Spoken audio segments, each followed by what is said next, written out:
every leader wants to know this.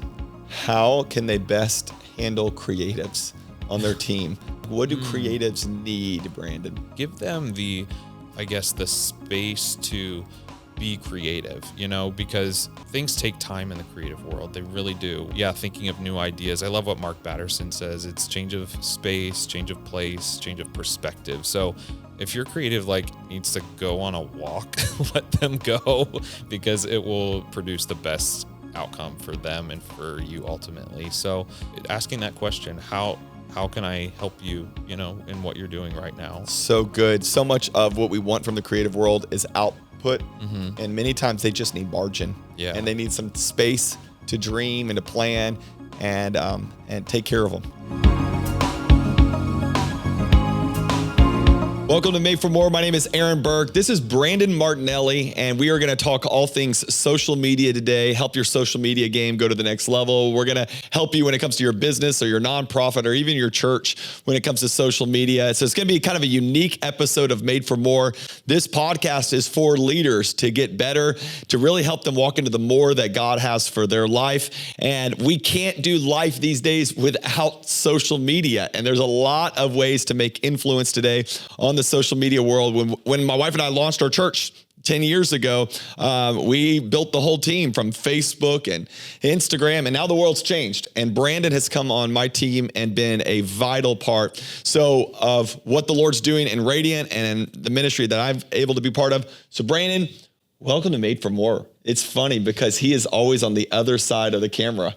How does it feel to be on this side of the camera? This is my one time a year where I come out from my creative cave and just put myself in the spotlight, which I don't prefer, but I'm happy to talk about this topic specifically. And yeah, it's cool to be a part of Made for More on this side of the lens. Absolutely. So Brandon, kind of give us a little bit of your creative background. Yeah, so I've always had a creative bent just by nature. It's one of the gifts that God has given me. And I remember from a very early age, I always was doing wild, creative things, whether it's drawing stories on paper. And then I remember I bought my first digital camera when I was 12 years old, and I've been making videos and taking photos ever since. So that's kind of my early years. And then moving into my college career path, I went to college for video production, and I got a master's in communications. And so that's always been my world. And now, just through the opportunities that God has given me through jobs, social media has always been sprinkled into that, which wasn't my background by nature, but just given the facets that I do know, it integrates super well. So it's been a learning curve, but that's kind of how I've gotten to this point with social media specifically. I think it's interesting to know, a lot of what you do on social media is self-taught. 100%. Yeah. So how are you finding out what to do? I mean, I get the opportunity. I've traveled with you. We travel all over the world together. So I kind of get to see a little bit ins and outs, but how do you know what you're doing, and how do you stay up to date on what to do next? Yeah, that's a great question. Social media, the landscape alone is just always evolving, and you're always in need of learning something new all the time. So if you're not a perpetual student, then you're going to stop learning and stop growing in that area. So some practical ways of learning social media, whether you're just beginning or you have been doing it for a long time and you're wanting to just shake things up. YouTube University, I was just telling some of my friends the other day, I just watched this video on 15 tools in AI or something. And that is our world now. So That was the last thing that I just started learning. But also inspiration from other platforms, users, creators. AI, ChatGPT was, the huge revelation of the creative world now. So we're still trying to figure out how to use that. It's kind of like when fire was invented, it's okay, they knew it was amazing, but how do we use this? So that's kind of where we are with that. But yeah, that's how I'm learning right now. All right. So he moves to Tampa. You're living up in Pittsburgh or somewhere miserable. Pittsburgh, Pennsylvania. Yeah. And then you came down to Tampa, God's country down here, and got involved in Radiant and at the church. And I saw giftings in you, went out to eat. I think we went out and got some coffee. And then I told our creative director, I was like, we got to hire this guy. Like, he's good. And I don't think you'd ever ran social media stuff before, right? I mean, before that, maybe you have. Yeah, I did in some past jobs, but it really was like, that was the launching pad. I still didn't know what I was doing at that point. So at that time, he took over basically all my media type stuff, anything I'm doing on sermons, on social media. And so we work ridiculously close together. We are very involved. And you have revolutionized my social media, the church's social media. You've taken it to the next level. Kind of give some of the wins. Because they're not my wins, they're your wins. Yeah.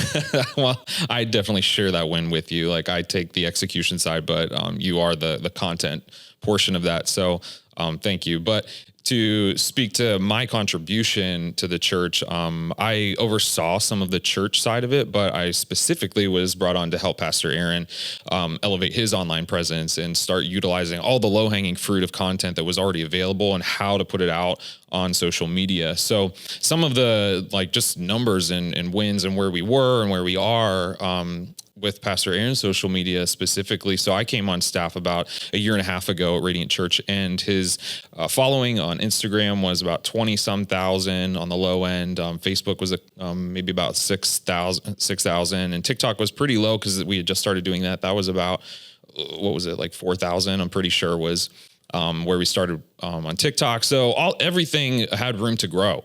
And now it stands with, many hours and lots of collaboration and different planning strategies. So Instagram's now over, I just looked today, 220 is where we are, 220,000 on Instagram. We're about 12,000 on Facebook, and then 14,000 on TikTok. So we've seen growth. Yeah. And I think what's important is that was not, the goal is not to become some online personality. The goal was to accomplish the vision, which is to build our church, to encourage people to get the gospel out. So that's the win. The win is that people are experiencing God through social media, which is such a toxic place. Oh yeah. Social media is so toxic and can be so damaging. Yes. I know people are spending 2+ hours a day minimum. Oh yeah. On social media. And we just wanted to provide hope. And the vision was, we're putting all this money and different resources towards, television ministry and all these kinds of, I'm going, why are we not just putting all that in resources into social media? Mm-hmm. And so, we now have the ability to literally reach hundreds of thousands of people. And it was a staff member. We have a staff member being able to catapult the opportunities to the church to reach hundreds of thousands of people, which normally would be like, a whole different team. So it is an investment that is worth doing. Brandon's been a huge win in all of that. I mean, his job has changed multiple times since he's been on staff, but still kind of ran that area. Now runs most of ministry stuff with me. But let's talk about social media and just what we do. If someone's watching this and they go, okay, I've got a construction company, I'm a realtor. What do I do to get my presence out there? There's a lot of noise out there. Where do I start, Brandon? Like, how do I make this a win? Yeah. I think what you just touched on was figuring out your why. Like, why are you doing this, first of all? If it's just to gain followers and superficial motives, then I think it's going to be a lot harder for you. So figure out that why first. Why are you doing this? And if it is to just build your business or get saturation in the market, that's okay. But I think it has to have some sort of pure motive behind it, other than, just like getting money or something, that's very worldly. So figuring out your why. And then once you understand that, it's your audience. You've got to figure out who you're speaking to, because if you don't, then you're just like throwing things to the wall and hoping something sticks. And that's not strategy, and that's not helpful to anybody. So audience, who am I trying to speak to? What demographic, age group, ethnicity, all of that matters. And once you kind of narrow that down, so if you are, doing a business, if you own a laundromat and you're trying to build your laundromat, that's the demographic that you're going to try and be speaking to. So figuring that out, and then just accepting the fact that it's not something that you have to figure out quickly. It's a very evolving process. Social media is a marathon. It's not a sprint. So you need to be patient in the long game, and identify the early markers that are going to give you the long-term success. I think we had to determine that with us. It's who is the audience? And for so long, the audience, for at least my social media, the church's social media, was our current church.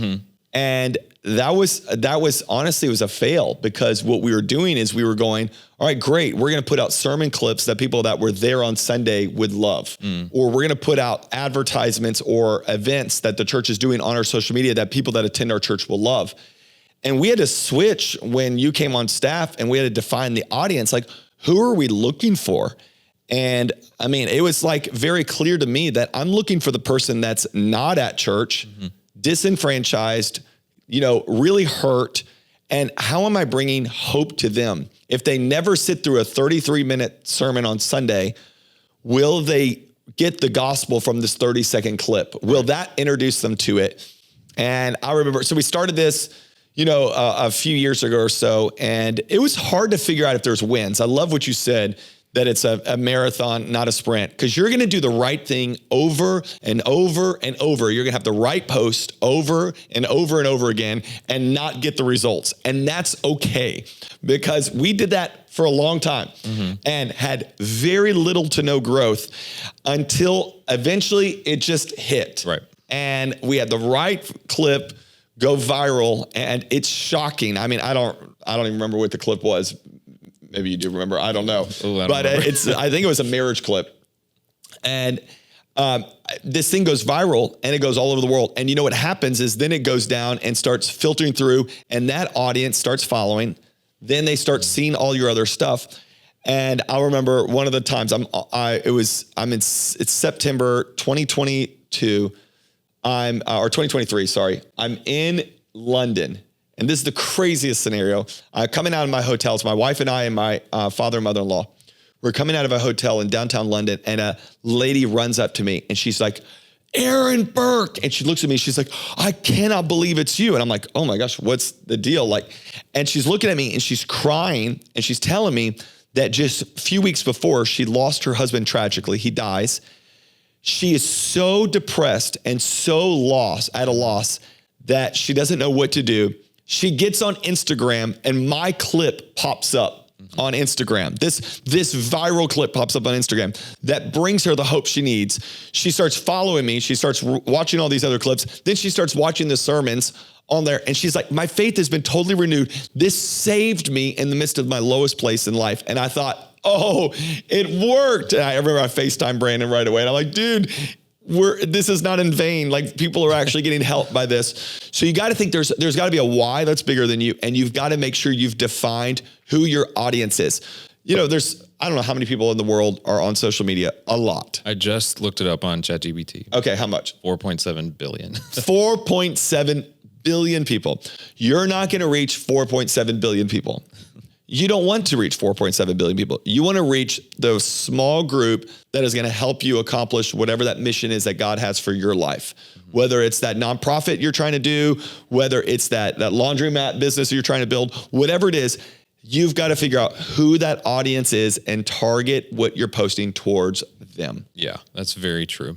Yeah. So once you identify that and figure out what sort of elements that you have at your disposal, then you've got to move into the value side of it, because you can just be cranking out content all the time and it'll be white noise. So you've got to figure out what value am I bringing to this listener, to this viewer, and go from there. So once you figure that out, then you get to settle into some sort of groove that's going to set you up for a longer game of success on whatever platform you're seeking to use. Okay, so this is so vital, because Brandon and I, we have had to learn this.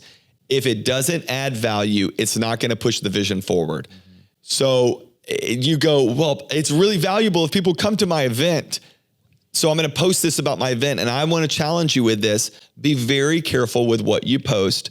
The vast majority of your content should add value to the people that are on the other side. So you know who does this really well is Wendy's. Wendy's is so crazy. So Wendy's, you think the value is the food. The value is, you look at their social media. It's a lot of humor. They make fun of a lot of other fast food chains, and they're roasting different ones on there. People will follow them just because they go, I want them to see who they're going to roast next. And I look at that and I'm going, that's value added. I'm following them because I'm getting something out of it. Yeah. And people want to follow. They'll follow you as a realtor if you have value added stuff. If your only thing that you're putting on there is your newest showing, then you're going to miss it. So you got to figure this out. Churches do this worse than anybody, because what we do is we use our social media as a billboard to advertise what we've got going on when people really are hurting and they need value added to their life. Yeah. And it's the easiest to do with churches because we have so much value added content. We're just not using it correctly. So the strategy has to be, how are we adding value? Even with this podcast, we were talking about like social media clips and stuff with this. And I'm like, if the social media clip doesn't add value, I don't want it on there, because we're not there to advertise. We're there to help people. And if you add value to their life, they will request more from you. They will want more from you. They will follow you. And eventually they'll buy into whatever you are selling. Yeah. Yeah, absolutely. And that's even more indicative, like in the comments and messages that you receive, because once they watch it, and specifically with Pastor Aaron's reels and sermon content, like they'll listen to it and then they'll ask a question like, well, what about blah, blah, blah. So they're listening to it and then they're critically thinking about other, elements or angles to that specific topic. So that's the value. And then you can see it bearing fruit, I guess, in their lives as well. So yeah, you have that aspect of it. And then you want to think about like the value, not only in the content itself, but like how it's fostering a community that you are creating online. Because I mean, with us and with Pastor and Social, like we don't have 220,000 people at Radiant Church. So you got to think about, the 3/4 that are out there that are all just digital users and members of this community that we've created. So, while you can get stuck in the numbers and stuck in, all the strategy of it all, you got to remember, like, it's authenticity over algorithm. People value authentic content that is going to make them feel like they're talking to a person and receiving value, not from some, I'm not going to knock AI because it's great, but like not from AI. They know that Pastor Aaron's a person. He's somebody that can add value to them. And it's not just so much about like, okay, Pastor Aaron's taking all this content and speaking to these people. He's speaking with them. He's speaking with their problems, their struggles, their desires, their goals. Even with this podcast, it's like he's coming alongside, we're coming alongside people with the same charge to want to do something. And so that's the value that we've decided to bring. And then whatever angle you decide to spin it on, whether it be educational, entertainment, I don't know, A/B testing, like whatever it may be, that's up to you to decide and figure out. And it doesn't have to be one thing either. Like you don't have to stick yourself to a certain avenue. That's the fun flexibility of social media. You have the freedom to choose. All right. So people are asking this because I know how some of you leaders think. You're going, Aaron, if everything on my social media is value added, then how do I get something out of it? Like what's the perk? So we had this happen the other day, which I think was a game changer. I preached a message and our team put a clip together that went online. As soon as it went online, I approached our team and I said, it's going to go viral. I know it. I mean, it hadn't even gotten 20 likes yet or whatever. And I said, I promise you, it's going to go viral. It's so good. Yeah. And it's not even about me. It's how they clipped it together, how they approached it. It was so well done. I know it's going to go viral. I said, make sure that in the caption, you put information about the church, where they can find the sermon, where it's on YouTube. And they're like, well, that's not normal protocol. I don't care what protocol is. I want to know when people go to this, that there's a redirect to bring them to the church. Because who cares if it goes viral if it doesn't build the actual purpose of what we're doing this for? And I think it was within 48 hours, had 4+ million views on this clip. It was crazy. And I knew it. And I was like, it's no value to us and to the organization if there's not a way to connect them back to it. Mm-hmm. So have that next step. So produce content, but then produce content that's going to bring them to whatever it's going to take for them to sign up for whatever you want them to sign up for, or attend whatever you want them to attend. Give them a next step, but make the first step be value added. So I think you do that so well. Oh, thank you. It's so funny. I just came across something of this same style yesterday. It was a reel that it was like, oh, this dude's a marketing genius on Airbnb. And so you can apply this to different elements of business or whatever it may be. That there was this guy's listing of an Airbnb, and he strategically placed himself, like those big inflatable dinosaur costumes that people wear. He was wearing it inside each room in the Airbnb. Like he was in the shower, he was on the staircase, and it was like the goofiest thing, but it was a marketing like genius move, because what did I do? I clicked on him. I went to the Airbnb link and looked at more. And then next thing you know, I'm sitting in, I don't know, the middle of Milwaukee, like at an Airbnb. Did you book an Airbnb? I may or may not. I love that. And people can say it's gimmick. Yeah. It's not.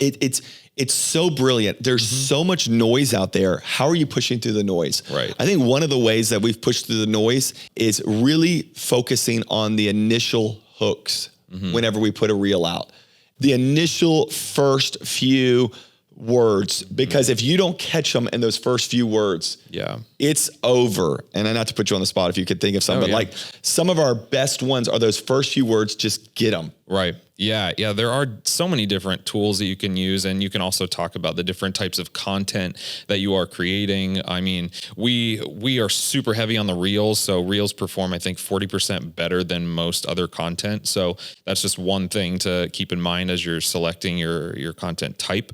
But specifically to hooks, we use a lot of those, whether they be in our captions, whether they be in his actual speech during his sermons or videos that we create. And I mean, you can look up. There's there's countless. So much. Yeah, it's things many. like he'll say one that you're really on is like you bought into the lie, and that automatically grabs somebody thinking like, is that me? Have I bought into this lie that I am about to hear? So that's one of them. It's like you wouldn't believe. It's like anything like that makes you that pulls you into the next 15 to 30 seconds. Absolutely. And when you get them in those hooks, then you provide content that makes sense. I challenge preachers. I'm like, don't put reels online that you had to be in the room for it to hit. Yeah. Like it's got to be like if they only got that 30-second, it's worth it. And it's so good and it's so memorable. And it's so shareable. Like, can people share it? And is it worth them sharing? I mean, you got to think, it's so weird, the world we live in today, but like people honor you by sharing what you have to say. Yeah. Like it's a weird world. Yeah. And so I actually judge the post by, it's not even how many likes it is. It's like how many shares. I mean, I think one of our posts, it's gotten, hundreds of thousands of shares. And I look at that and I'm like, that's people all over the world with tens of thousands, I don't know, maybe hundreds of thousands of people now have taken it, put it on their social media for all their friends to see. And I'm going, wow, it added that much value. That's how you know if it's a win. And it hopefully adds value to the organization as a whole. So yeah, totally. And like, I want to encourage anybody that's maybe in the church world or somebody that is more like motivational speaking. The reach is so much greater than you can ever imagine. And that is shown true in our instance where, I don't want to toot our own horns that much, but a lot of the content from Pastor Aaron's social has reached, countries across the world. And and being that I monitor a lot of the messages and comments, a lot of people will reach out, true users from like Asian countries or Middle Eastern, and they legitimately say like, hey, we love this content. Can we please like translate this can you send me the video so we can translate it into our language? And it's wild what people grab onto. Okay, let's talk a little bit about engagement. How often do people should engage with it? Some people look at this and go, it's overwhelming. Do I respond to every comment? I look at Facebook. I mean, my in-laws are so great. They're the people that someone say happy birthday on their social media, they'll write them a whole post back. Like, is that necessary? Like, how much engagement? What do we do with negative feedback on social media? They want to blast you. Let's talk all things. Yeah, no, that's super great. I've heard it said that content is king, but engagement is queen, and she rules the house. And I thought that was like so true. It's kind of corny, but it's very good. Content is king because like that's eventually what people are consuming. However, like the engagement is going to what keeps it circulating, keeps it hot and at the surface. So you cannot neglect the engagement side of it. So what that looks for me and us, I'm always monitoring it. I'm in the inbox probably, 5 to 10 times a day, just monitoring those messages and responding as authentic as we can. And Pastor Aaron and I, we collaborate on, what he responds to personally versus what I do, because we want to, again, keep that authenticity available. But as far as like negative comments go, so we believe in freedom of speech. So we keep the comments open and we let people dialogue. However, if it becomes a platform that's going to foster like ill will, ill speech, like that where it just starts to be argumentative garbage, then I can say that we've only had one instance where we did turn comments off. So that was, And that's when I just posted about how awesome you are. And people were just blasting you. Yeah, it was rough, man. That didn't happen. That didn't happen at all. No, but I think what I look at it is it becoming a place that's toxic? Right.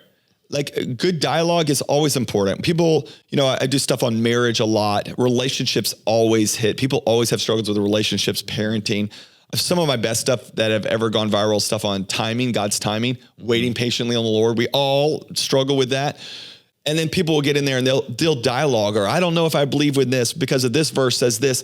And then there's like threads underneath it where people are going back and forth, and all that's doing is building more and more engagement. Mm-hmm. So let it be a safe place that you don't have to chime in on everything, but when there's appropriate dialogue, let them run with it. I think it's healthy. Some people are looking at this going, that's great. You have someone on your team that's monitoring this. I can't monitor this 5 times a day. And I don't think that's totally necessary. But once a day checking in, like making sure that you're responding to messages. It's shocking to me how many times I will write a business or I'll write someone on social media. I'll Instagram, send them a DM, and they just won't respond. Yeah. And they're 3 days later, they're checking their thing. And I'm going, you lost business. I was trying to go work out in your gym and you wouldn't respond with, when you're open. I don't know those things. So make it a safe place where people connect with you, because you'll be shocked on how many times people are using that instead of text messages, phone calls. They're connecting with you that way. Brandon, a couple more things on this that I think I'll just throw your way, is the amount of content posted. Yeah.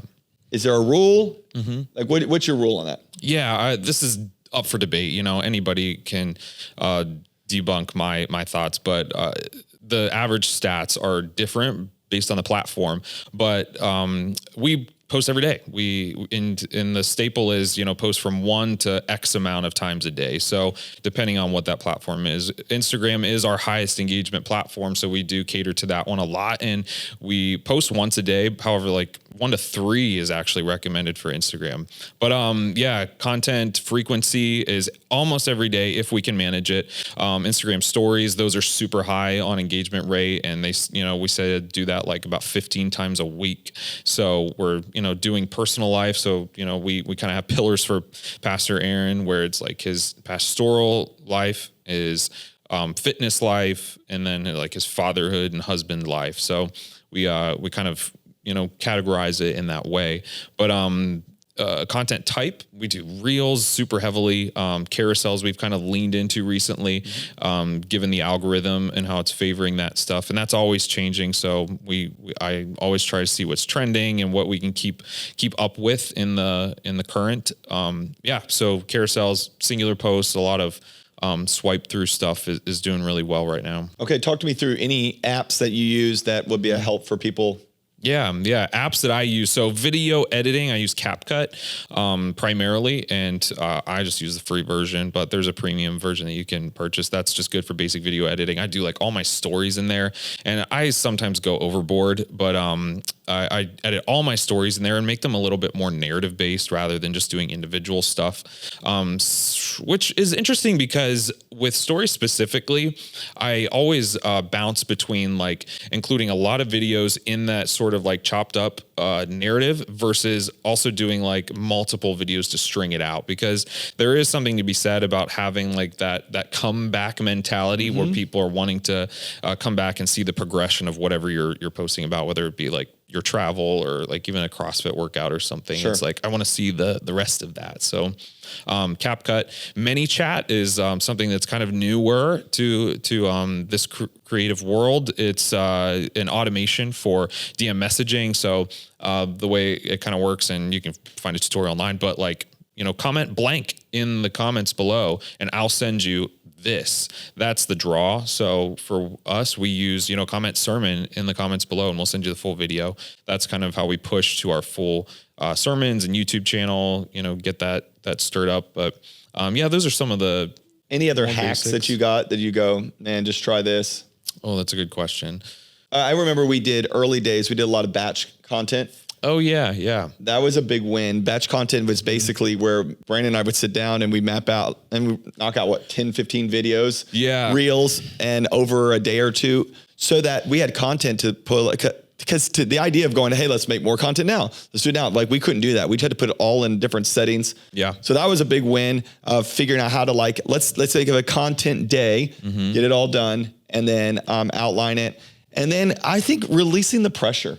I think so much of it is Brandon is a extreme excellence person, and so he'll like, I've just got to tweak this. And I'm like, dude, just release the pressure. Like we're okay. Yeah, I remember it was a while ago. It was his day off, and he's like, well, I'll say, well, what are you doing tomorrow on your day off? He goes, well, I just got to get that post out. And I'm going, why? Why did you? Well, I have to post every single day. Like, who told you that? Well, now some of the things that you told them now. So you're the person. I'm like, release the pressure. Let God promote you in the right season, in the right time. But just be faithful with the audience God's put in front of you. Add value to them, and get some other eyes on it. I mean, Brandon is a little bit younger than me. And then we all have other eyes on our creative team that are really young. Right. And I think it's important that we have different eyes on it. Yeah, for sure. I think the community aspect of the creative role, especially social media, is really important because you can become siloed, I think. And I know I felt that early on, even though I was on a larger team in our church. And it's going to be up to you to put yourself out there and get that feedback, get that community of viewers on your content, because something could be totally off and you just missed it because you weren't observing it from a different perspective. So whether that be through online platforms and communities, or on your staff, in your marketing team, whatever it may be, feedback is super important. All right, I'm going to ask you one last question, because every leader wants to know this. How can they best handle creatives on their team? Wow. You have to look out for your creatives. They're a unique bunch, and I love them in the church world. People love them when it comes to that creative department. Some people just don't know how to handle it. Like, what do creatives need, Brandon? Wow, yeah, put me on the spot, but that's a really great question, because creatives come in all sorts of shapes and sizes. I'm a little bit more like type A and precision, where other creatives can be more like emotional and free flowing. So I think to answer it, no matter who you're dealing with, it's like, give them the space to be creative, because things take time in the creative world. They really do, when it comes to brainstorming and tweaking and thinking of new ideas. I love what Mark Batterson says. It's change of space, change of place, change of perspective. So if your creative needs to go on a walk, let them go, because it will produce the best outcome for them and for you ultimately. So I think it's like asking that question, how can I help you, in what you're doing right now? So good. So much of what we want from the creative world is output. And many times they just need margin, and they need some space to dream and to plan and take care of them. Yeah. And I love the community side. Like, let them have fun. Even today, our creative team from the church, they're all at Disney. They're at Disney. And I'm like, you know what? It's a good investment. Let them have a good time because they work hard. So, all right. Well, thanks for listening to Made for More. Brandon, thanks for being part of this. Yeah, totally. And listen, he didn't want to, but he did it because he's a trooper and he's an awesome guy. And you can find Brandon on Instagram. He runs all my social media too. So if you need any advice, any wisdom, reach out to Brandon. If you want your creative teams to meet with Brandon, he'll do a Zoom call, connect with them. That'd be awesome. But we are in your corner, and we really do believe that you're made for more. Hope this has helped you. Make sure you subscribe, like it, share it, and we'll see you on the next episode.